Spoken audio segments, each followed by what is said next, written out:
that's. So, but when I interrupted you to ask about the mindset, you were starting to say that you had to feed it back into your training, and that it wasn't any good to you if you couldn't train it. Yeah, you start to get a clue then how if you want to, if it would, I suppose what things happen, they come at a point when, coincidentally, that they came at a point when I was already reached a plateau. Yeah. And it allowed me.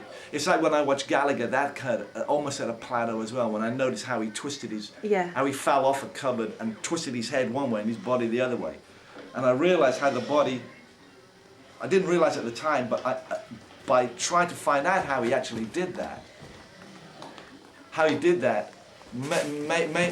me then want to research reflex behavioral patterns, inherent reflex. Right.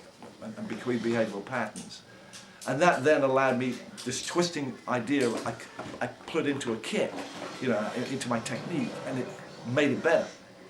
And in the same way, by researching what some of this phenomena, the basis of some of this phenomena, allowed me then to gain access to ways of training myself to enhance those, by understanding how the impression set spindle thresholds within the muscle, to either heighten a myotatic get a massive myotatic response, or a dampening effect, or like catching the ball, an explosive or a dampening effect, that the impression was determining that by the cue of what I was seeing I had to do. There's a ball coming, you see a cue, you've got to catch it. Or if I've got a bat, I've got to hit it.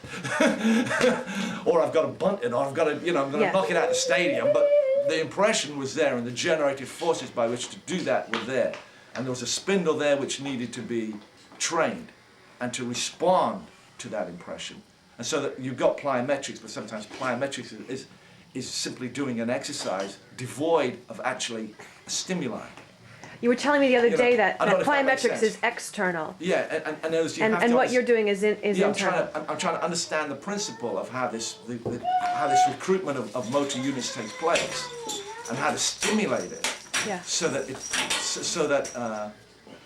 you can the impression, if you get control of the impression you're forming in your mind's eye, to actually determine what the response is going to be. And that's why when people see you on the films or on the courses, you're basically talking in a very normal way, and you suddenly break off and hit the bag or do something, and you're right back there, and it's just going off in a flash. Yeah, because you're not getting worked up. You're not psyching yourself up. Because the other thing is because you know that this spindle mechanism, that this impression mechanism, works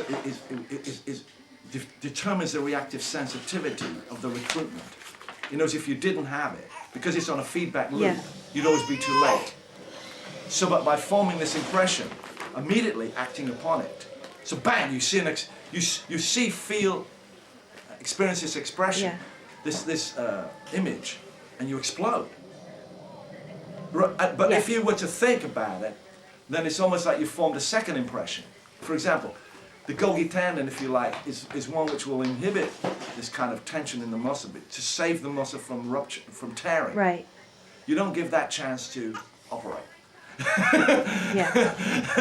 Which is why you get so many injuries. But you don't give it actual chance to operate. You don't allow allow that loop to actually take place.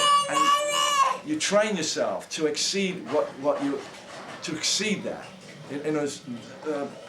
Exercise like Sanchin, that actually build great tension at the juncture where the tendon goes into the muscle. The insertion. Insertion. So that you actually raise the threshold, if you like, of that response of that inhibition. I don't know if that makes sense. So you can have a lot more tension before the inhibition kicks in. Is that what you mean by raising the threshold? Both mentally and physically you can train that. Can I pause this for a second, just to get him out of your hair, and then I can pick it up again? So we were talking about the muscle, the Golgi tendon, and the muscle insertion. Yeah, and that was for me was one of the points about what I kind of interpreted or reinterpreted for Sanchin. It was I rather than training on muscle, I was training on tendon insertion, because that was the point at which the tension, the pull on the joint would be taking place, and try to maximize that tension at that point, and continuing to do that, and having a perception of what my last tension was. Uh-huh. So if anybody felt me, it was like feeling steel